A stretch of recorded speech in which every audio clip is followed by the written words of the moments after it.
আজ জুমার খুতবার সংক্ষিপ্ত সময়ে দুটি বিষয় আপনাদের সামনে আলোচনা করব। একটি বিষয় হলো হিজরি সনের আরবি মাসের দিক দিয়ে প্রথম মাস মুহররমের সূচনা, মুহররম মাসের গুরুত্ব সংক্ষিপ্ত তুলে ধরার পর আমরা কিয়ামতের অন্যতম বড় একটি আলামত ইমাম মাহদির আগমন, সেই ইমাম আল মাহদি সম্পর্কে কোরআন এবং হাদিস থেকে আমরা একটু পরিচয় আপনাদের সামনে তুলে ধরব ইনশাআল্লাহ তাআলা। প্রথমেই যে কথাটি আরজ সেটি হলো, আমরা যে মাসে উপনীত আজকে, আরবি মাসের প্রথম মাস মুহররমুল হারাম, হিজরি নববর্ষের প্রথম মাস মুহররম মাস আমাদের মধ্যে আগমন করেছে। আমরা সেই মুহররম মাসে উপনীত হয়েছি, কিন্তু আমাদের কারো এ বিষয়ে কোনো আগ্রহ নেই বা আমরা জানিও না অনেকে যে আরবি মাস মুহররম মাস শুরু হয়েছে। অথচ মুহররম মাস সম্পর্কে কোরআন এবং হাদিসের মধ্যে আল্লাহ এবং তার রাসূল আমাদেরকে যে দিক নির্দেশনা দিয়েছেন তা খুব মহামূল্যবান।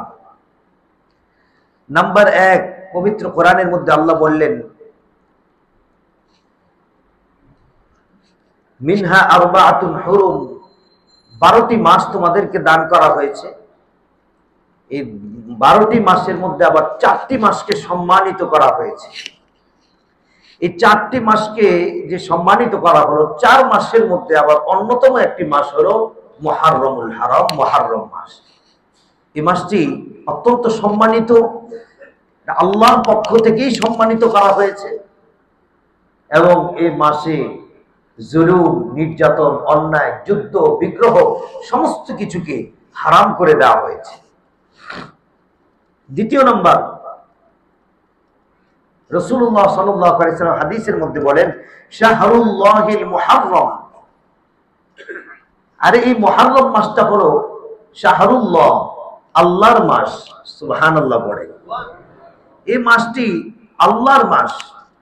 সমস্ত মাসই আল্লাহর মাস, সমস্ত মাস আল্লাহর পক্ষ থেকে আসে, কিন্তু এই মাসের গুরুত্ব বুঝাতে গিয়ে নবী করিম সাল্লাল্লাহু আলাইহি ওয়াসাল্লাম তিনি ঘোষণা করেন যে এই মাসটি স্পেশাল ভাবে আল্লাহর বরকত, রহমত অগণিত ধারায় এ মাসে ঝরঝর করে মানুষের উপর বর্ষিত হয়।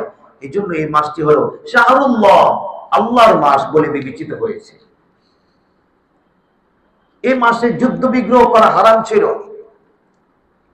নাম্বার 4, জাহিলি জামানা থেকে, সেই ইসলাম আসার পূর্বের যে যুগ, সেই জাহিলিয়াত অনেক পূর্ব থেকেই মুশরিকগণ তারা কাবা শরীফের গিলাফ পরিবর্তন করত। তারা কাবা শরীফের গিলাফ তারা আবার নতুন করে লাগাতো, কাবা শরীফ আবার ধুয়ে মুছে বছরে একবার পরিষ্কার করত। সেটি ছিল মুহররম মাসে। নাম্বার 5, রমজানের সিয়াম আসার পূর্বে মুহররম মাসের সিয়াম এটা মানুষের উপরে ফরজ ছিল। রমজানের সিয়াম আসার পর মুহররম মাসের সিয়ামকে এটা নফল করে দেওয়া হয়েছে, যে কোনো ব্যক্তি যদি রাখতে পারে তাহলে অবশ্যই তার জন্য অগণিত সওয়াব রয়েছে। সালাফগণ আরো বর্ণনা করেন, সওয়াবের দিক দিয়ে রমজান মাস উত্তম, আর হুরমত এবং সম্মানের বিবেচনায় মুহররম মাস উত্তম। এই মাসকে হাদিসের পরিভাষায় শাহরুন নাজাত, নাজাতের মাস বলে বিবেচনা করা হয়েছে। কেননা এই মাসে আল্লাহ রাব্বুল আলামিন হযরত মূসা আলাইহিস সালাতু ওয়াস সালাম এবং তার কওম ফেরাউনের অত্যাচারে অতিষ্ঠিত হয়ে তারা যখন নদী পাড়ি দিচ্ছেন, সাগর পাড়ি দিচ্ছিলেন, তখন আল্লাহ রাব্বুল আলামিন হযরতে মূসার লাঠির আঘাতে সমুদ্রের মাঝে দিয়ে পথ করে তাদেরকে এপার থেকে ওপারে যাওয়ার যে সুযোগ করে দিয়েছিল, এই সুযোগটা হয়েছিল মুহররম মাসে। সুবহানাল্লাহ। এই জন্য এই মাসকে বলা হয় নাজাতের মাস। শত্রু থেকে আল্লাহ রাব্বুল আলামিন যে নাজাত দিয়েছিলেন, এই নাজাতের মাস হলো মুহররম মাস। মুসা আলাইহিস সালাম এবং তার কওমকে যারা আল্লাহর উপর বিশ্বাস স্থাপন করেছিল তাদেরকে শত্রুর কবল থেকে আল্লাহ রাব্বুল আলামিন নাজাত দিয়ে এবং আল্লাহর নাফরমানকে ডুবিয়ে মারার মাস হলো শাহরুল্লাহিল মুহররম, মুহররম মাস। যে মাসটা আজকে থেকে শুরু হলো, এই মাসটি হলো শাহরু কবুলিত তাওবা, তাওবা কবুলের মাস। বনি ইসরাইল তাওবা করলো আল্লাহর কাছে, আল্লাহ রাব্বুল আলামিন তাদের তাওবাকে কবুল করে তাদেরকে নাজাতের ব্যবস্থা করে দিলেন যে মাসে। সে মাসটি হলো এই মুহররম মাস, যেটা আজকে থেকে সূচনা হলো। এই জন্য এই মাস হলো তাওবা কবুলের মাস। এই মাসে আমাদের বিপুল পরিমাণে তওবা হতে হবে, ইস্তেগফার হতে হবে। শাহরুত তাওবাতি, তাওবার মাস, ও শাহরুল ইস্তিগফার, ইস্তিগফারের মাস, ও শাহরু কবুলিদ দুআ, দোয়া কবুলের মাস, ও শাহরুন নাজাত, মুসলমানদের নাজাতের মাস, ও শাহরু হালাকিল আদু, এবং শত্রু বাহিনীকে ধ্বংস করার মাস হলো মুহররম মাস। এজন্য রাসূলুল্লাহ সাল্লাল্লাহু আলাইহি ওয়াসাল্লাম মাস আগমন করলে তিনি একটি দোয়া পড়তেন, আল্লাহুম্মা আহিল্লাহু আলাইনা বিল ইয়ুমনি ওয়াল ঈমান ওয়াস সালামাতি ওয়াল ইসলাম রব্বি ওয়া রাব্বুনাল্লাহ। তিনি দোয়াটি পড়তেন মর্মে হাদিসের মধ্যে এসেছে, আল্লাহ এই মাসটা যে আমাদের মধ্যে আগমন করলো, এই মাসটা যেন শান্তি এবং নিরাপত্তা নিয়ে আমাদের মধ্যে আগমন করে। আল্লাহ, আমরা এই মাসের যাবতীয় শান্তি এবং নিরাপত্তা চাচ্ছি। এ আমাদের রব, আমাদের রব এবং আমার রব, আপনি আমাদের দোয়া কবুল করেন এবং এই মাসকে আমাদের জন্য শান্তি এবং নিরাপত্তার কারণ হিসেবে আপনি গণ্য করেন। নবী করিম সাল্লাল্লাহু আলাইহি ওয়াসাল্লাম আরো দোয়া করতেন, আল্লাহুম্মা আদখিলহু আলাইনা বিল আমনি ওয়াল ঈমান ওয়াস সালামাতি ওয়াল ইসলাম ওয়া জিওয়ারিম মিনাশ শাইতান ওয়া রিদওয়ানিম মিনার রহমান। আল্লাহ এই মাসটা যে আগমন করলো, এই মাসটা যেন আমাদের জন্য নিরাপত্তা এবং শান্তি নিয়ে আসে এবং শয়তান থেকে আমাদেরকে পরিত্রাণের জন্য যেন ব্যবস্থাপক হয় এবং রহমানের সন্তুষ্টি অর্জনের জন্য যেন কারণ হয়। আমরা এই মাসে যেন রহমানের সন্তুষ্টি অর্জন করতে পারি, শয়তানের হাত থেকে নিষ্কৃতি পেতে পারি এবং নিরাপত্তা পেতে পারি, শান্তি পেতে পারি। আল্লাহ আপনি কবুল করুন। এই মর্মে রাসূল সাল্লাল্লাহু আলাইহি ওয়াসাল্লাম দোয়া করতেন। এই জন্য অত্যন্ত বরকতি একটি মাস শুরু হয়েছে। মাসের শুরুতেই, বছরের শুরুতেই, আরবি বৎসর হিসেবে এটা হলো প্রথম দিন। আরবি বছর হিসেবে প্রথম মাসের প্রথম দিন শুরু হয়েছে আজকে, মানে আরবি একটা নতুন নববর্ষ শুরু হলো। অথচ ইংরেজি নববর্ষে আমরা সকলেই খোঁজ রাখি, যেহেতু আমাদের সমস্ত কিছুই ইংরেজিতে, তারিখ, অফিস, আদালত। কিন্তু মুসলমানের উচিত, যেহেতু আমরা ইমানদার, আমরা মুসলমান, আমাদের অনেক ধর্মীয় বিষয়াদি আরবি মাসের সাথে সম্পৃক্ত। আমাদের বিশাল বড় একটা ধর্মীয় মাস রমাদান, আমাদের কোরবানির মাস জিলহজ, আমাদের হজের মাস জিলহজ, আমাদের অত্যন্ত পরম সম্মানিত একটি মাস মুহররমুল হারাম। এই জন্য আমাদের প্রত্যেকটা মুসলমানের জন্য ইংরেজির পাশাপাশি আরবি ক্যালেন্ডারে হিসাব রাখাটা মুস্তাহাব। এমনকি ফুকায়ে কেরাম লেখেন, কেউ হিসাব রাখলো না তো সবাই গুনাহগার হবে। এই জন্য মোবাইলে অ্যাপস রাখা, এখন তো কত কিছু সহজ হয়ে গেছে। মোবাইলের মধ্যে একটা মুসলিম বাংলা এই একটা অ্যাপস আপনি নামিয়ে রাখুন। এটার মধ্যে যাবতীয় আপনি দিক নির্দেশনা পাবেন। ক্যালেন্ডার আছে, হাদিস আছে, তাফসির আছে, দোয়া আছে, নামাজের সময়সূচি আছে, নিষিদ্ধ সময় আছে, বৈধ সময় আছে, কোন নামাজের সময় কোন সময় শুরু হলো, সমস্ত কিছু আপনি ডিটেলস পেয়ে যাবেন। আপনি মুসলিম বাংলা অ্যাপসটার সাথে রাখুন। মোহতারাম উপস্থিতি, বলছিলাম নববর্ষের শুরুতেই আমাদের আত্মসমালোচনা হওয়া দরকার, যে আমরা কতটুকু আল্লাহর শুকরিয়া আদায় করলাম আর কতটুকু আমরা নাফরমানি করলাম। আত্মসমালোচনা এটা আমাদের নবী শিখিয়ে গেছেন, সাহাবীদের থেকে আত্মসমালোচনা আসছে, নিজের সমালোচনা করা। হযরত ওমর রাত্রেবেলা কাঁদতেন আর বলতেন, ইত্তাকিল্লাহ ইয়া ওমর, হে ওমর, তোমার এই সমস্ত অধিবাসীদের সম্পর্কে, দেশের জনগণ সম্পর্কে তুমি আল্লাহকে ভয় করো। একটা জনগণও যেন তোমার বিরুদ্ধে আল্লাহর সম্পর্কে আল্লাহর কাছে নালিশ না দেয়। ওমর, আল্লাহকে ভয় করো, নিজেকে বলতেন। আমাদের সাহাবীগণ আত্মসমালোচনা করতেন। হযরত উসমান রাদিয়াল্লাহু তাআলা কামা আলাল কবরি, কবরের পাশে দাঁড়াতেন আর আত্মসমালোচনা করতেন, হে উসমান, এই কবরের জন্য তোমার কি প্রস্তুতি আছে? ফাতাবুল্লা লিহিয়াতুহু, দাড়িকে তিনি ভিজিয়ে দিতেন। হযরত নবী করিম সাল্লাল্লাহু আলাইহি সাল্লাম কবরের সামনে যাইতেন, কাঁপতেন আর বলতেন, আইদু ইয়া আইয়ুহান নাস, হে মানব সকল, এই জায়গাটার জন্য প্রস্তুতি গ্রহণ করো। কি প্রস্তুতি নিলা এখানে শোয়ার জন্য? আত্মসমালোচনা করতেন। হযরত হানজালা আত্মসমালোচনা, সাহাবী, উনি নবীর কাছে গিয়ে বলে, ইয়া রাসূলুল্লাহ, আমার আমলের যে অবস্থা, আমি তো মনে হয় মুনাফিক হয়ে গেছি। আত্মসমালোচনা করেছেন নিজের আমলের উপরে। সিদ্দিক একবার আবু বকর গিয়ে বলছে, ইয়া রাসূলুল্লাহ, আমি তো মুনাফিক হয়ে গেছি, মনে হয় আমার আমলের যে অবস্থা। ওনারা নিজেকে নিয়ে চিন্তা করতেন আর আমরা অন্যকে নিয়ে চিন্তা করি। ওনারা নিজেদের আমল নিয়ে চিন্তা করতেন আর আমরা অন্যের আমল নিয়ে চিন্তা করি। অন্যের নামাজ দেখি, অন্য কিভাবে কি করলো না করলো এটা দেখার জন্য চেষ্টা করি, অথচ নিজের তো দেখা উচিত।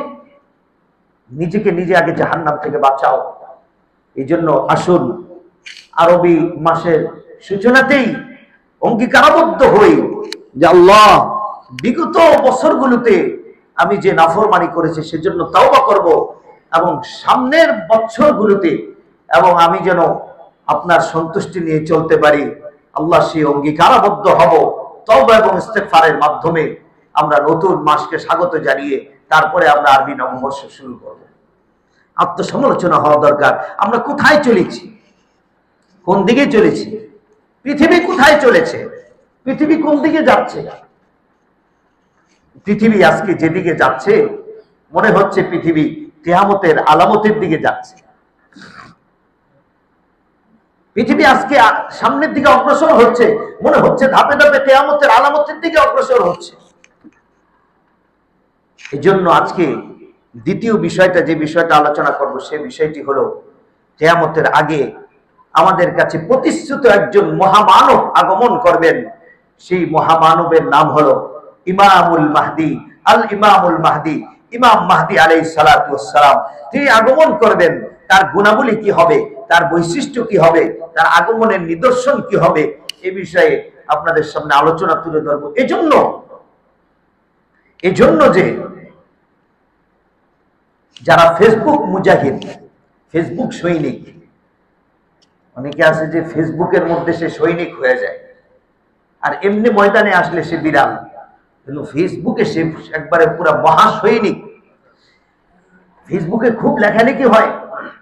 ইরান ইসরায়েল যুদ্ধের মধ্য দিয়ে ইমাম মাহদি আগমন করেছেন, ইমাম মাহদি এসে পড়েছেন, কল্যাণপুরে তিনি আগমন করেছেন।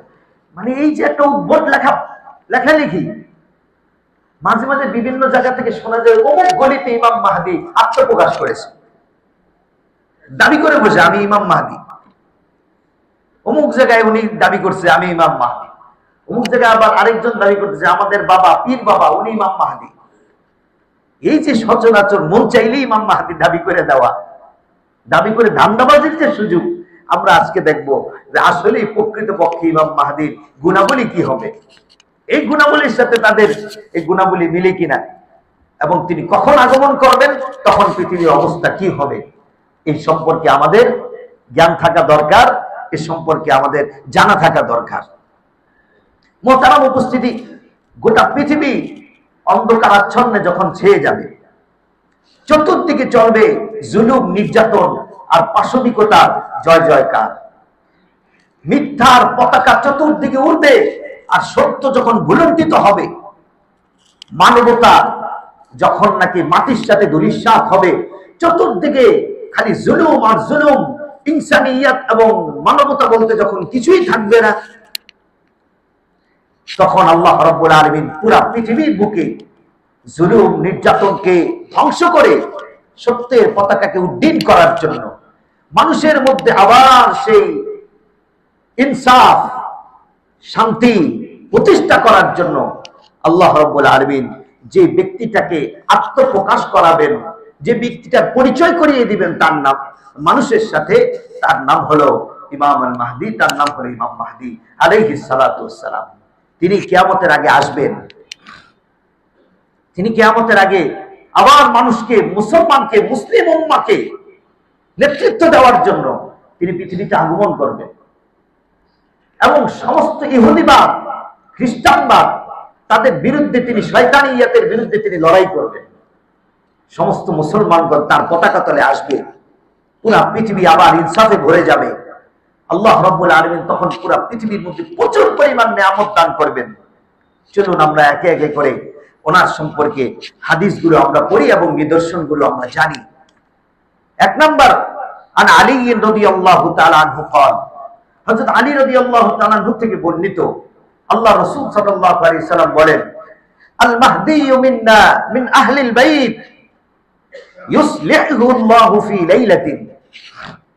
ইমাম মাহদি সে আগমন করবে, কিন্তু মিন্না মিন আহলিল বাইত, সে আমার বংশধরদের মধ্য থেকেই একজন ব্যক্তি হবেন। তাহলে এক নম্বর আমরা জানলাম ইমাম মাহদি যিনি আসবেন তিনি আল্লাহর নবীর বংশধর হবেন। সুবহানাল্লাহ বলেন। ইউসলিহুল্লাহু ফি লাইলাতিন, এবং আল্লাহ তাআলা এক রাতে তাকে খলিফা হওয়ার যোগ্য বানিয়ে দিবেন। এক রাতে আল্লাহ তাআলা তাকে পুরো পৃথিবীর মুসলমানদেরকে নেতৃত্ব দেওয়ার জন্য যে যোগ্যতা দরকার, এরকম যোগ্যতা দিয়ে আল্লাহ তাআলা তাকে যোগ্য বানিয়ে দিবেন এক রাতে। সুবহানাল্লাহ। তাহলে ইমাম মাহদি আলাইহিস সালাতু ওয়াস সালাম আল্লাহর নবীর বংশের মধ্য থেকে হবেন। তার কিছু গুণাবলী, তার কপালের বৈশিষ্ট্য, তার নাকের বৈশিষ্ট্য, এটাও আল্লাহ রাসূল সাল্লাল্লাহু আলাইহি ওয়াসাল্লাম হাদিসের মধ্যে উল্লেখ করেছেন। হাদিসটা আবু দাউদ শরীফের 4285 নম্বর হাদিস। হযরত আবু সাঈদ খুদরি রাদিয়াল্লাহু আনহু থেকে বর্ণিত, তিনি বলেন, রাসূলুল্লাহ সাল্লাল্লাহু আলাইহি ওয়াসাল্লাম ইরশাদ করেছেন, আল মাহদিয়ু আজলাল জাবহাতি ওয়া আকনাল উনুফি। ইমাম মাহদি যিনি হবেন তার কপালটা হবে চড়া, ইমাম মাহদি যিনি হবেন তার নাকটা হবে খাড়া। তাহলে তার কপাল কেমন হবে, নাক কেমন হবে, এই বৈশিষ্ট্য আমরা জেনে ফেললাম হাদিস থেকে। আল্লাহ রাসূল আরো বলেন, ইয়ামলাউল আরদ কিসতাও ওয়া আদলা, তিনি যখন পৃথিবীতে আসবেন পুরো পৃথিবী ইনসাফে পরিপূর্ণ হয়ে যাবে। কামা মুলিআত জাওরান ওয়া যুলমা, যেমনি ভাবে জুলুম নির্যাতন পুরো পৃথিবীতে ছেয়ে গিয়েছিল, ইমাম মাহদি আসার পর পুরা পৃথিবী আবার ইনসাফে, ন্যায় বিচারে পরিপূর্ণ হয়ে যাবে। ইয়ামলিকু সাবআ সিনিন, তিনি 7 বছর পৃথিবীতে থাকবেন এবং 7 বছর মানুষের নেতৃত্ব দিবেন। তাহলে তিনি কত বছর থাকবেন এবং তার কপাল কেমন হবে, নাক কেমন হবে, এটাও আমরা আবু দাউদ শরীফের হাদিস থেকে জেনে গেলাম। 4285 মুস্তাদরাকে হাকিম একটা হাদিস আছে, এই হাদিসের 710 নম্বর হাদিসের কিতাবের হাদিস। মুস্তাদরাকে হাকিমের এই হাদিসের মধ্যে নবী করিম সাল্লাল্লাহু আলাইহি সাল্লাম বলেন, ইয়াখরুজু ফি উম্মতি আল মাহদিয়ু, কিয়ামতের আগে শেষ জামানায় আমার উম্মতের মধ্যে আগমন করবে ইমাম মাহদি। যখন তিনি আগমন করবেন, ইসকিহিল্লাহুল গায়সা, আসমান হতে ওই সময় আল্লাহ তাআলা প্রচুর পরিমাণ বৃষ্টি নাজিল করবেন। ওয়া তুখরাজুল আরদু নাবাতা, পুরা পৃথিবীতে জমিনে যত ফসল আছে সমস্ত ফসল বেশি বেশি উৎপন্ন হতে থাকবে। জমিনের নিচে যা ছিল সব বের হয়ে যাবে, আসমানে যা ছিল সব পড়তে থাকবে। ওয়ায়াতিহিল মাল সিহাহান, এত পরিমাণে মাল সম্পদ হবে, ইমাম মাহদি মানুষকে মাল সম্পদ বেহিসাব ভাবে সমান সমান ভাবে দান করতে থাকবেন। এত পরিমাণে প্রাচুর্য হবে, মাল সম্পদ হবে, তিনি সকলকে এই মাল সম্পদগুলো সমান সমান ভাবে দিবেন। ক্বালা রাজুলুন ওয়া মা সিহাবুহা ইয়া রাসূলুল্লাহ, ইয়া রাসূলুল্লাহ সমান সমান দিবে এর অর্থ কি? ক্বালা আইয়ুতিহি বাইনান নাস বিসাবিয়্যাতি, এমন ভাবে মানুষকে তিনি সম্পদ দিবেন যে মানুষের আর প্রয়োজনই থাকবে না, এত পরিমাণ দিবেন। অর্থাৎ আল্লাহ তাআলা ওই সময় সম্পদ মানুষকে এই পরিমাণ দান করবেন। অতুকসিরুল মাসিয়া, এমনকি চতুষ্পদ জন্তু অনেক বেশি হবে, গরু, ছাগল, ভেড়া, বকরি, মহিষ, উট, দুম্বা অধিক পরিমাণে আল্লাহ তাআলা দান করবেন। ওয়া তুআজ্জিমুল উম্মাহ, এবং ওই সময় মুসলমানদেরকে আল্লাহ তাআলা পুরো বিশ্বের মধ্যে মাথা উঁচু করে দাঁড় করিয়ে রাখবেন, তারা নেতৃত্ব দিবে এবং তারা সম্মানিত হবে ইমাম মাহদীর পতাকা তলে। সুবহানাল্লাহ। ইয়াঈশু সাবআন আও সাবানা, তিনি 7 বছর অথবা 8 বছর পুরো পৃথিবীতে তিনি নেতৃত্ব দিবেন, তিনি পুরো পৃথিবীর শাসন করবেন। হযরত ইমাম মাহদী 7 কিংবা 8, এটা মুস্তাদরাকে হাকিমের মধ্যে আসছে। আবু দাউদ শরীফের 4292 নম্বর হাদিস, হযরত আলী রাদিয়াল্লাহু তাআলা আনহু একবার তার ছেলে হাসানের দিকে তাকালেন। হাসান রাদিয়াল্লাহু তাআলার দিকে তাকিয়ে তিনি বলেন, হাদিসের মধ্যে আসছে, নাযারা আলীউন ইলা ইবনিহি, হযরত আলী রাদিয়াল্লাহু তাআলা একবার তার ছেলে হাসানের দিকে তাকান, তাকিয়ে ক্বালা, তিনি বলেন, ইন্না ইবনি হাযা সাইয়্যিদুন, নিশ্চয়ই আমার ছেলে ভবিষ্যতে একটা বড় ধরনের নেতা হবে। কামা সাম্মাহু নবী সাল্লাল্লাহু আলাইহি সাল্লাম, যেমন ভাবে নবী করিম সাল্লাল্লাহু আলাইহি সাল্লাম বলে গেছেন, ওয়া সায়াখরুজু মিন সুলবিহি রাজুলুন, আর শুনে রাখো হাসানের বংশ থেকে ভবিষ্যতে এমন একজন ব্যক্তি বের হবেন। তাহলে নবীজির মেয়ে ফাতেমা, ফাতেমার ছেলে হাসান, হাসানের বংশ থেকে একজন লোক আসবে, তুসাম্মা বিইসমি নবীহি মুহাম্মদ, আমার নামে হবে তার নাম, অর্থাৎ আমার নামও মুহাম্মদ, ওই ব্যক্তিটার নামও হবে মুহাম্মদ। ইসবিকুহু ফি খুলুকিহি, নবীর যে চরিত্র তার সেই চরিত্রই হবে। ওয়া হুয়া আল ইমামুল মাহদি, সে হবে ইমাম মাহদি। সুবহানাল্লাহ। তাহলে আরেকটা জিনিস জানলাম, ইমাম মাহদি আগমন করবেন, তিনি আল্লাহর রাসূলের বংশধর, হাসান রাদিয়াল্লাহু তাআলার বংশধর, আল্লাহর নবীর নামে তার নাম, আল্লাহর নবীর চরিত্র তার চরিত্র। কাজেই কোন পাগল যদি দাবি করে যে আমি ইমাম মাহদি, তার নাম আব্দুল কুদ্দুস, এটা হইল নাকি? তার নাম তো মুহাম্মদ হইতে হবে, তার চরিত্র নবীর চরিত্র হইতে হবে, সমস্ত কিছু মিলতে হবে। এমনকি আরো স্পষ্ট নবীজি করে দিয়েছেন, সাবধান তোমাদেরকে যেন ধোঁকা দিতে না পারে। আবু দাউদ শরীফের মধ্যে আরেকটা হাদিস আছে 2284, নবী করিম সাল্লাল্লাহু আলাইহি সাল্লাম বলে, লাউ লাম ইয়াবকা মিনাদ দুনিয়া ইল্লা ইয়াওমুন, পৃথিবীর বয়স যদি শেষ হয়ে যায়, একদিন বাকি থাকে, ওই একদিনকে আল্লাহ লম্বা করে, লাতাওয়াল্লাহু যালিকাল ইয়াওম, লম্বা করে সেই দিবসে আল্লাহ একজন ব্যক্তিকে প্রেরণ করবেন, হাত্তা বা'আসা ফি রাজুলাম মিন উম্মতি আও মিন আহলি বাইতি, সে হবে আমার বংশধরদের মধ্যে থেকে, ইউআতিকু ইসমুহু ইসমি, আমার নাম হবে তার নাম, ওয়া ইসমু আবিহি ইসমু আবি, আমার বাবার নাম তার বাবার নাম এক হবে, ওয়া ইসমু উম্মিহি ইসমু উম্মি, আমার মায়ের নাম তার মায়ের নাম এক হবে। কাজেই যে ব্যক্তি আসবে তার নাম হবে মুহাম্মদ, তার বাবার নাম হবে আব্দুল্লাহ, তার মায়ের নাম হবে আমেনা, এই সব কিছু মিলে গেলে তিনি হবে ইমাম আল মাহদি। সুবহানাল্লাহ। তিনি হেদায়েত প্রাপ্ত ইমাম, এই জন্য তাকে বলা হয় ইমাম মাহদি, কিন্তু প্রকৃতপক্ষে তার নাম হবে মুহাম্মদ, তার বাবার নাম নবীর বাবার নামের সাথে সেম হবে, হাদিসের মধ্যে আসছে। কাজে যেমন তেমন জায়গা থেকে, চিপা চাপা গলি থেকে একজন ঘোষণা করলেই বুঝতে হবে এই লোকটা ধান্দাবাজ, সে ইমাম মাহদির নামে ধান্দা করার জন্য সুযোগ খুঁজতেছে, তার নামের সাথে মিলতেছে না, তার বাবার নামের সাথে মিলতেছে না, হাদিসের মধ্যে স্পষ্ট আসছে। এই জন্য সাবধান, আমাদেরকে এই বিষয়ে সজাগ থাকা লাগবে। একদিন আসরের পরে বসে বসে আমি পড়াশোনা করতেছি আমার রুমে উপরে, হঠাৎ করে একজন ব্যক্তি আগমন করছে, আগমন করে বলে, হুজুর আমি তো স্বপ্নে দেখছি আমি ইমাম মাহদি। তো আমি কই, আচ্ছা সত্যি নাকি, আপনি ইমাম মাহদি? তো আপনার নাম কি? আমার নাম সোহেল রানা।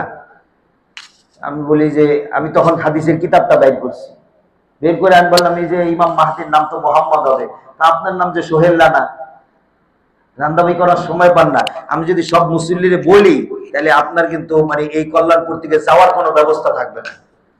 লোকটা আসতে মাগরিবের আগে, মাগরিবের নামাজ না পড়েই চলে গেছে, না এই জায়গায় সুবিধা করা যাবে না, চলে যায় তাড়াতাড়ি। দেখেন কত বড় ধান্দাবাজ, সে স্বপ্নে দেখছে সে ইমাম মাহদি। এরকম ইমাম মাহদি মাঝে মাঝে কিছু গজায়। তাদেরকে কিছু উত্তম মাধ্যম দিয়ে দিলে একবারে মনে করেন যে ঠিক হয়ে যাবে। আল্লাহ রসুল বলছে সাবধান, যে কেউ দাবি করার জিনিস না এটা। আমার নাম হবে তার নাম, তার পিতার নাম হবে আমার পিতার নাম, তার মায়ের নাম হবে আমার মায়ের নাম, সবকিছু ডিটেলস বলে দিয়েছে। ইবনে মাজাহ শরীফের মধ্যে হাদিস আছে 512 নম্বর হাদিস। খাতাবানা রাসূলুল্লাহ সাল্লাল্লাহু আলাইহি সাল্লাম, একবার আল্লাহ নবী খুতবা দিচ্ছেন, ওয়াযাকারা দাজ্জাল, তিনি দাজ্জালের আলোচনা করলেন। দাজ্জাল সম্পর্কে আমি আরেক জুমায় আপনাদেরকে বিস্তারিত বর্ণনা দাজ্জাল সম্পর্কে আমি করব, দাজ্জাল এবং ইয়াজুজ মাজুজ সম্পর্কে। ইন্নাহু লা ইয়াবকা শাইউম মিনাল আরদ, জমিনের এমন কোন জায়গা বাকি থাকবে না ইল্লা ওয়াতিআহু, যে জায়গায় দাজ্জাল পৌঁছবে না। আযহারা আলাইহি ইল্লা মক্কা ওয়াল মদিনা, তবে মক্কা এবং মদিনায় সে ঢুকতে পারবে না। লা ইয়াতিহিমা মিন নাকবিন মিন নিকাবিহা ইল্লা লাকিয়াতুল মালাইকাতু বিসুয়ুফিল মুজাল্লালা, যে যখনই মক্কায় ঢুকতে যাবে, মদিনায় ঢুকতে যাবে, তখন দেখবে ফেরেশতারা ঘোড়া তরবারি নিয়ে দাঁড়িয়ে আছে, এক কোপ দিয়ে তাকে শেষ করে দিবে। ফেরেশতারা দাঁড়িয়ে আছে বডি পাহারাদার হিসাবে। মক্কা মদিনায় তুমি ঢুকতে পারবে না, মক্কা মদিনায় ঢুকতে পারবে না।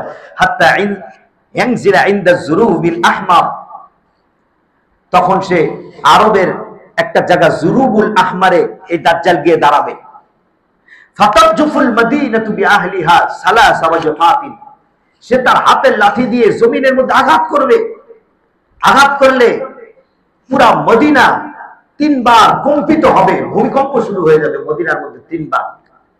এই ভূমিকম্প দেখে ফাতারজুফুল মদিনাতু বিআহলিহা ফালা ইয়াবকা মুনাফিকুন ওয়ালা মুনাফিকাতুন ইল্লা খারাজা ইলাইহি, এই ভূমিকম্প হওয়ার সাথে সাথে যত মুনাফিক এবং মুনাফিকা, মুনাফিক পুরুষ মুনাফিক নারী আছে, দৌড়িয়ে তারা মদিনা থেকে বের হয়ে ওই দাজ্জালের কাফেলায় গিয়ে তারা আশ্রয় গ্রহণ করবে। ভূমিকম্প হয়ে গেছে, আমরা তাড়াতাড়ি ওই আমাদের প্রভুর দরবারে চলে যাই, কেননা দাজ্জাল তো বলবে যে আমি আল্লাহ তোমাদের কাছে চলে আসছি। নাউজুবিল্লাহ। পরীক্ষাটা কত শক্ত পরীক্ষা হবে, পরীক্ষাটা কত জটিল কঠিন হবে। মুনাফিক দৌড় দিয়ে তার দরবারে সব চলে যাবে। ইল্লা খারাজা ইলাইহি ফাতানফিল খুবুজ মিনহা, মদিনা পুরা মুনাফিক শূন্য হয়ে যাবে। কামা ইয়ানফিল কিরু খুবুসাল হাদিদ, যেমনি ভাবে লোহার অঙ্গার, সেই লোহার যেই পাত আছে, এই পাতের মধ্যে যদি ঝং পড়ে যায়, আগুন দিয়ে বাড়ি দিলে যেমন ঝং দূর হয়ে যায়, মদিনা থেকে এইভাবে মুনাফিক গুলা সব দূর হয়ে যাবে, দাজ্জালের কাফেলায় চলে যাবে। ওয়াইদা যালিকাল ইয়াউম ইয়াউমুল খালাস, এই দিনকে বলা হয় খালাসের দিন, মুনাফিক মুক্ত হওয়ার দিন। ওই যে দাজ্জাল যেদিন বাড়ি দিবে, ফাকাম উম্মু শারিক, উম্মু শারিক নামে একজন সাহাবী দাঁড়িয়ে গেলেন, ইয়া রাসূলুল্লাহ ফাইনাল আরব, তাহলে আরবের মুসলমানগণ ওই সময় কই থাকবে? আরব যাদেরকে আমরা অনেক বড় মনে করি, অনেক আইডল মনে করি, আল্লাহ রাসূল বললেন হুম ইয়াউমা ইযিন কালিলুম মিনাল ঈমান, আরব তো বহুত থাকবে, কিন্তু ঈমানদার সে সময় খুব কম থাকবে। প্রকৃত ঈমানদার সে সময় খুব কম থাকবে। ওই দিন দেখা যাবে কারা প্রকৃত ঈমানদার আর কারা প্রকৃত ঈমানদার নয়। মুনাফিক কারা ইহুদিদের সঙ্গ নিয়েছে, খ্রিস্টানের সঙ্গ নিয়েছে, ইহুদিদেরকে উপরে হুকুম দিয়েছে, মুসলমানের পক্ষে কথা বলে নাই, গাজাবাসীদের পক্ষে কথা বলে নাই, মুসলমানদের রক্তের বন্ধ করার জন্য কথা বলার সাহস পায় নাই, অথচ তারা খুব ইমানদার দেখিয়েছে। ওই দিন প্রকাশ পেয়ে যাবে কারা ইমানদার কারা মুনাফিক। ওয়াজুল্লুহুম বিবাইতুল মাকদিস, আল্লাহর নবী বলেন প্রকৃত ইমানদারগণ সে সময় বাইতুল মুকাদ্দাসে গিয়ে আশ্রয় গ্রহণ করবে। প্রকৃত ইমানদারগণ সে সময় থাকবে বাইতুল মুকাদ্দাসে ফিলিস্তিনে। ওয়া ইমামুহুম রাজুলুন সালিহুন, ওই সময় মুসলমানদের একজন ইমাম থাকবে, সৎ ইমাম। ফাবাইনামা ইমামুহুম ক্বাদ তাকাদ্দামা ইউসাল্লি বিহিমুস সুবহা, ওই ইমাম সাহেব যখন সমস্ত মুসলমানদেরকে নিয়ে ফজরের জামাত আদায় করতে থাকবেন, এদিকে দাজ্জালের ফিতনা, এদিকে ইমাম দাজ্জালের বিরুদ্ধে লড়াই করছে, মুসলমানদেরকে নেতৃত্ব দিচ্ছে। আর এই সময় যখন ফজরের নামাজ পড়তে থাকবেন, ইয নাযালা আলাইহিম ঈসা ইবনে মারইয়াম আস-সুবহা, ফজরের নামাজের সময় শামে সেই সাদা গম্বুজ মসজিদের উপরে হযরত ঈসা আলাইহিস সালাতু ওয়াস সালাম আগমন করবেন ফজরের নামাজের সময়। ইমাম মাহদী যখন ফজরের জামাতে ইমামতি করতে যাবেন, ঠিক সে সময় আগমন করবেন হযরত ঈসা আলাইহিস সালাতু ওয়াস সালাম। ফারজা যালিকাল ইয়াউম ইয়ানকুসু ইয়ামশিল কাহতারা, সে সময় ইমাম আল মাহদি আস্তে আস্তে পিছনে এসে পড়বেন, তিনি তাকে দেখে চিনে ফেলবেন যে ইনি ঈসা আলাইহিস সালাতু ওয়াস সালাম। বলবেন কদ্দিম, হযরত আপনি আসছেন, লিয়াতাকদ্দাম ঈসা ইসাল্লি বিন নাস, হুজুর আপনি আসছেন যেহেতু আপনি মানুষদেরকে নিয়ে নামাজ পড়ান, কারণ আপনি তো আগের জামানার নবী।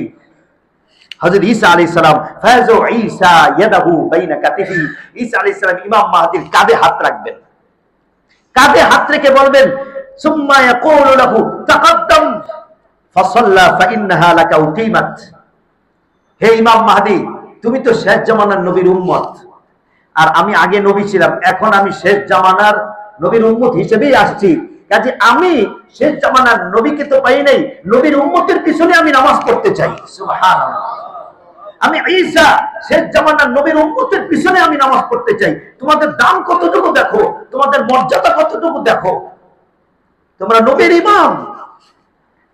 আমি ঈসা আজকে ইমামতি করব না, আমি শেষ জামানার নবীর যে উম্মতের পিছনে আমি নামাজ আদায় করব।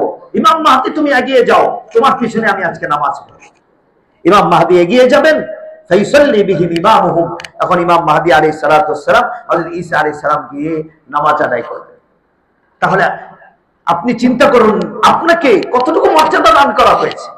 একজন নবী এসে মর্যাদা দেন যে আপনি তো আখিরি জামানার নবীর ইমাম, আপনি আমার আগে, আপনি ইমামতি করুন। সুবহানাল্লাহ, এটা একটু চিন্তা করেন যে আমরা কতটুকু সম্মানিত, আর কতটুকু নিজেদেরকে আমরা নিজেরা নিচে নামিয়ে নিয়ে আসছি ইহুদি খ্রিস্টানদের পা চেটে। সুবহানাল্লাহ। হযরত আবু সাঈদ খুদরি রাদিয়াল্লাহু আনহু থেকে বর্ণিত আরেকটি হাদিস, ইমাম মাহদি যখন আসবেন পুরো পৃথিবী ওই সময় মুসিবতে ভরা থাকবে, জুলুমে ভরা থাকবে, মারামারি কাটাকাটি থাকবে। হাদিসের মধ্যে আসছে বালাউন ইউসিবু হাদিহিল উম্মাহ, এই উম্মত বালা মুসিবতের মধ্যে থাকবে, অত্যন্ত কষ্টে থাকবে। হাত্তা লা ইয়াজিদা রাজুলু মালজাআন, মানুষ একটা জায়গা খুঁজে পাবে না যে জায়গায় গিয়ে আশ্রয় গ্রহণ করবে। সব জায়গায় অত্যাচার, সব জায়গায় গুলি, আর সব জায়গায় জুলুম। এমন কোন জায়গা নাই যে জায়গায় গিয়ে সে একটু আশ্রয় গ্রহণ করবে। ফায়াবাসুল্লাহু রাজুলাম মিন ইতরতি, ওই সময় আল্লাহ রাব্বুল আলামিন আমার বংশ থেকে, আল্লাহর নবী বলেন আমার বংশ থেকে একজন ব্যক্তিকে প্রেরণ করবেন। ফায়ামলাউ বিহিল আরদ কিসতান ওয়া আদলা, তিনি আসার পর পুরো পৃথিবী ন্যায় এবং ইনসাফে পরিপূর্ণ হয়ে যাবে। কামা মুলিআত যুলমান ওয়া জাওরা, যেমনি ভাবে পুরো পৃথিবী জুলুম নির্যাতনে পরিপূর্ণ হয়ে গিয়েছিল। ইয়ারদু আনহু সাকিনুস সামা ওয়া সাকিনুল আরদ, ওই সময় আল্লাহ রাব্বুল আলামিন আসমান ওয়ালা জমিন ওয়ালা ওই সময় ওই ব্যক্তির উপরে সন্তুষ্ট থাকবেন, পুরো পৃথিবীবাসীর উপরে সন্তুষ্ট থাকবেন। লা তাদাউস সামাউ মিন কতরিআ শাইআন ইল্লা সাব্বাতহু মিদরারা, আসমানকে আল্লাহ বলবেন আসমান তোমার ভিতরে যত কল্যাণ আছে তুমি তাদের উপরে ঢেলে দাও, আসমান সমস্ত কল্যাণগুলো এই জমিনবাসীর উপর ঢালতে থাকবে। ওয়ালা তাদাউল আরদু মিন নাবাতিহা শাইআন ইল্লা আখরাজাতহু, এমনকি আল্লাহ ঘোষণা করবেন জমিন ইমাম মাহদি আসছে, তোমার ভিতরে যত কল্যাণ আছে তুমি বের করে দাও, জমিন তার ভিতরের কল্যাণগুলো বের করে দিবে মানুষের জন্য। হাত্তা ইয়াতাবান্নাল আহইয়া ওয়াল আমওয়াত ইয়াঈশু ফি যালিকা 7 সিনিন, তিনি 7 বছর থাকবেন অথবা তিনি 8 বছর থাকবেন। অন্য আরেক হাদিসের মধ্যে বর্ণিত হয়েছে, মুসান্নিফ ইবনে আবি শাইবার হাদিস, আন্নাল মাহদি লা ইয়াখরুজু, ইমাম মাহদি তিনি বের হবেন না ততক্ষণ পর্যন্ত, হাত্তা তুকতালুন নাফসুজ যাকিয়া, যতক্ষণ পর্যন্ত নিজেরা নিজেদের মধ্যে মারামারি না করবে। এমন একটা সময় আসবে যে নিজেরা নিজেদের মধ্যে মারামারি লেগে একজন অপরজনকে খুন করতেছে, এক ভাই অপর ভাইকে মেরে ফেলতেছে। এমন একটা সময় আসবে ফাইদা কুতিলাতিন নাফসুজ যাকিয়া, যখন একজন অপরজনের নফসকে হত্যা করতে থাকবে, খালি হত্যা খালি হত্যা খালি হত্যা, খালি গুম খালি খুন। গদিবা আলাইহিম মান ফিস সামাই ওয়া মান ফিল আরদ, আসমান ওয়ালা, আসমানের প্রভু তখন তাদের উপরে নাখোশ রাগান্বিত হয়ে যাবেন, আসমানের প্রভু তাদের উপরে তখন রাগান্বিত হয়ে যাবেন। ফাআতান নাসুল মাহদিয়া, ঠিক সেই সময় আল্লাহ রাব্বুল আলামিন ইমাম মাহদির আত্মপ্রকাশ ঘটাবেন। ফাযাফু কামা তুযাফুল আরুস, মানুষ যখন তাকে চিনে ফেলবে তখন একটা দুলাকে যেমন সাজানো হয় মানুষ তখন এই ইমাম মাহদিকে ঠিক সেরকম ভাবে সাজাবেন। ওহুয়া ইয়ামলাউল আরদু কিসতান ওয়া আদলা, তিনি পুরো পৃথিবী ইনসাফে পরিপূর্ণ করে দিবেন। আসমান উসমে পানি বর্ষণ করবে, জমিন উসমে বের করে দিবে কল্যাণ। ওয়াতান আমু উম্মতি, আর আমার উম্মত সে সময় এমন নিয়ামত লাভ করবে, এই নিয়ামত আর কোনোদিন তারা লাভ করেনি। হাদিস সহিহ মুসান্নিফ ইবনে আবি শাইবা। আরেকটি হাদিস, ওনাকে কোন জায়গার মধ্যে পাওয়া যাবে? রাসূলুল্লাহ সাল্লাল্লাহু আলাইহি ওয়াসাল্লাম খুতবার নাস, একদিন তিনি মানুষের মধ্যে বক্তৃতা প্রদান করছেন, খুতবা দিচ্ছেন। ইয়াউমুল খালাস, নবীজি বলতেছে ইয়াউমুল খালাস, ওমা ইয়াউমুল খালাস, একটা দিন আসবে যেদিন খালাসের দিন, মুনাফিক এবং মুমিন আলাদা হয়ে যাবে, আলাদা হওয়ার দিন। সাহাবায়ে কেরাম বলল, ইয়া রাসূলুল্লাহ, ইয়াউমুল খালাস আবার কোন দিন? মুমিন মুনাফিক আলাদা হওয়ার দিন কোন দিন? নবীজি বললেন, ইয়াজিউদ দাজ্জাল, কিয়ামতের আগে দাজ্জাল আসবে। ফায়াসআদু আহাদ উহুদান, দাজ্জাল এসে মক্কা মদিনায় ঢোকার চেষ্টা করবে কিন্তু পারবে না। সে উহুদ পাহাড়ের উপরে গিয়ে দাঁড়াবে। চিন্তা করেন, উহুদ পাহাড়টা মদিনা থেকে কতটুকু দূরে? একবারে কাছে, মানে এতটুকু কাছে চলে আসবে। উহুদ পাহাড় তো মদিনা থেকে 21 নম্বর গেট দিয়ে তাকাইলে সোজা উহুদ পাহাড় দেখা যায়। হাজী সাহেব অন্তর দেখে আসছেন। আল্লাহু আকবার, ভালোবাসার একটা পাহাড় উহুদ, এখানে চলে আসবে দাজ্জাল। ফায়াসআদু উহুদান, উহুদে উঠবে। ফায়াত্তালিউ ফায়ানজুরু ইলাল মদিনা, মদিনার দিকে এইভাবে তাকাবে।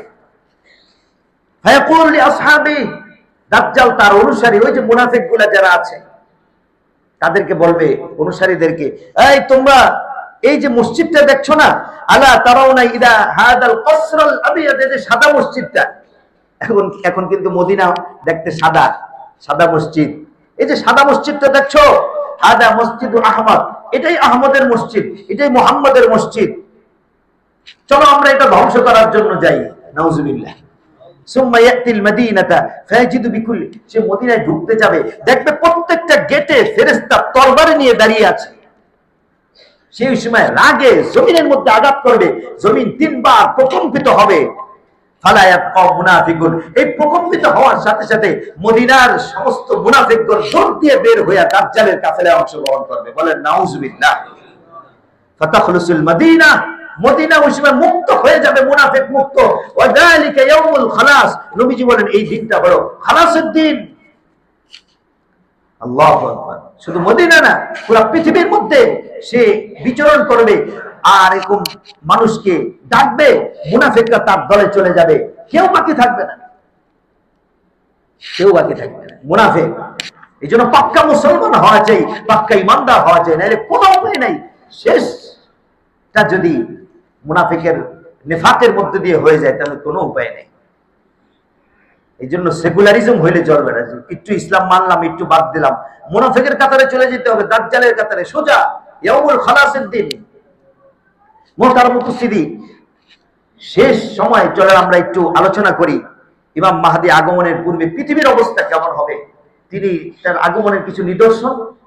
1 নম্বর, রাসূলুল্লাহ সাল্লাল্লাহু আলাইহি ওয়াসাল্লাম বলেন, ইমাম মাহদী আগমনের পূর্বে পুরো পৃথিবীতে ব্যাপকভাবে সুদের প্রচলন ঘটবে। সুদ আর সুদ, সুদ আর সুদ। একটা মানুষও কোনোভাবে কর্জে হাসানা দিবে না। সে বলবে 1 লাখ নিয়েছেন, ঠিক আছে, আপনি 1 মুঠে দেওয়ার আগ পর্যন্ত প্রতি মাসে মাসে আপনি 10,000 করে দিয়ে, এভাবে হইলে আমি আপনাকে দিতে রাজি। যে কোনো জায়গায় আপনি যাবেন, ব্যাংকে যাবেন, লোন নিতে যাবেন, বাড়ি করবেন, টাকা আনতে যাবেন, কারো কাছে ধার যাবেন, নবীজি বলেন সব জায়গায় যখন সুদের ব্যাপক প্রচলন ঘটবে, বুঝবে ইমাম মাহদী আসবে সামনে। এটা কিয়ামতের আলামত। সুদ ছাড়া কোনো চলবেই না, কেউ লাভ ছাড়া কাউকে কোনো কিছু দেবেই না। আল্লাহু আকবার। আমাদের ইমাম আযম আবু হানিফা রাহিমাহুল্লাহ তাআলা, উনি একদা রাস্তা দিয়ে চলার সময় রৌদ্রে বসে আছেন, রৌদ্রে, প্রচন্ড রোদ। মানুষজন যাচ্ছে আর বলে, ইমাম এই যে এই বাড়িটা, তো এই বাড়িটার ছায়ায় বসেন একটু, আপনি রৌদ্রে বসে আছেন, যে এই যে পাশে তো একটা বাড়ি, এই বাড়িটার ছায়ায় বসেন। ইমাম আবু হানিফা রাহমাতুল্লাহি আলাইহি বলেন, এই বাড়িওয়ালা আমার কাছ থেকে টাকা ধার নিয়েছে, আমি যদি তার ছায়ায় বসি তাহলে তার টাকা ধারের বিনিময়ে আমি তার ছায়া গ্রহণ করলাম, এটাও সুদ। আমি আবু হানিফা এতটুকু সুদেও আমি কারবারি করে জাহান্নাম আমি অর্জন করতে পারবো না। এই ছিল আমাদের ইমামের তাকওয়া, ছায়া গ্রহণ করেন নাই। আর আমরা আজকে সেই সুদের মোটা অঙ্ক খেয়ে পেটের মধ্যে সাপ ঢুকাচ্ছি। তাকুলুল হাইয়াত ফি বুতুনিহিম ইয়াউমাল কিয়ামা। মুসলিম উম্মার আজকে কি হলো, তারা সাপ খাইতেও তারা দ্বিধাবোধ করে না। নবীজি বলেন কিয়ামতের মাঠে একদল দেখা যাবে পেটের মধ্যে সাপ ঘুরঘুর করতেছে, হাউলাই আকিল রিবা, তারা হলো সুদখোর, তারা সুদখোর, যদিও তারা নামাজি হোক, যদিও তারা 5 ওয়াক্ত সালাত আদায়কারী হোক। মুহতারাম উপস্থিতি, এই জন্য 1 নম্বর নিদর্শন আল্লাহ নবীজি বললেন, লা ইয়াতিয়ান্না আলান নাসি জামানুন লা ইয়াবকা মিনহু আহাদুন, কেউ বাকি থাকবে না, সুদের কাছে চলে যাবে, মোটা অঙ্কের অফার দেখে চলে যাবে। এই সময়টা ইমাম মাহদির আগমনের সময় হবে, যখন পুরো পৃথিবী সুদে ভরে যাবে। 2 নাম্বার নবীজি বলেন, আমার উম্মত যখন ব্যাপকভাবে আমানতের খেয়ানত করতে থাকবে, তখন ইমাম মাহদি আগমন করবে। আমানতের খেয়ানত, আল্লাহ আমাদের কাছে যে আমানত দিয়েছেন কোরআন, 1 নাম্বার আমানত, এটার খেয়ানত আমরা করতেছি। কয়জন আমরা পড়ছি, কয়জন আমরা দৈনিক একটু পৃষ্ঠা উল্টাচ্ছি, কয়জন আমরা একটু বুঝার জন্য চেষ্টা করছি। আমরা তো অনেক কিছু বুঝি, অনেক সময় আমরা পত্র পত্রিকা, ফেসবুক, ইউটিউব, টুইটারে দেই, কয়টা মিনিট আমরা আল্লাহর কোরআনের পিছনে দেই। আমাদের বয়স্কদের কোরআন শিক্ষা কোর্স চালু হয়েছে মসজিদ কর্তৃক, রবিবার থেকে, রবি সোম মঙ্গল, এসারের পর অল্প সময়। কয়জন ব্যক্তি মূল্যায়ন করে এই মজলিসটাকে? আহা, আপনার কাছে এতটাই অবমূল্যায়ন হয়ে গেল কোরআন। অথচ নবীজি বলেন সবচাইতে বড় অবমূল্যায়নের কারণ আল্লাহর আমানতকে তুমি ছেড়ে দিয়েছো। ইমাম মাহদি আগমনের সময় আসছে, অনেক বড় পণ্ডিত হয়েছে, কিন্তু তুমি কোরআন পড়তে পারো না, আল্লাহর আমানতের খেয়ানত করেছে। আমাদের অঙ্গ প্রত্যঙ্গ, এটা যে আমানত, এটার খেয়ানত করছি, দিবা নিশি এটা দিয়ে সার্চ দিয়ে গুনাহ করতেছি। আল্লাহর আমানত নামাজ ছেড়ে দিচ্ছি, সপ্তাহে 1 দিন আসতেছি, 5 ওয়াক্ত সালাত আদায় করতেছি না, আমানত গুলো খেয়ানত করতেছি। ইমাম মাহদি আগমনের সময় হয়েছে। নাম্বার 3, ইমাম মাহদি আগমন করবেন না যতক্ষণ পর্যন্ত হাবশার কিছু লোক কাবা শরীফ ধ্বংস করার জন্য তারা আসবে, কাবার উপর আক্রমণ করবে, তখন বুঝতে হবে ইমাম মাহদি আগমনের সময় এসেছে। নাম্বার 4, তোমাদের ফিতনা বেশি বেশি হবে, হাতের মুঠোয় ফিতনা চলে আসবে যখন, তখন বুঝবে ইমাম মাহদি আগমনের সময় হয়েছে। আজকে আমাদের হাতের মুঠোয় ফিতনা আসছে। বলবেন কই হুজুর, হাতের মুঠোয় ফিতনা আবার কেমনে আসে? ওই যে আপনার কাছে যে অ্যান্ড্রয়েড মোবাইলটা আছে না, এটাই একটা বড় ফিতনা। এটা যেমন উপকার, তেমন এটা ফিতনা। এটার মাধ্যমে এখন জিনা করা হচ্ছে, এটার মাধ্যমে জুয়া খেলা হচ্ছে, এটার মাধ্যমে গান বাজনা শোনা হচ্ছে, এটার মাধ্যমে ওই টিভি চ্যানেলগুলোতে যা হতো এগুলো এখন হাতের মুঠোয় চলে আসছে। এটার মাধ্যমে প্রতারণা হচ্ছে।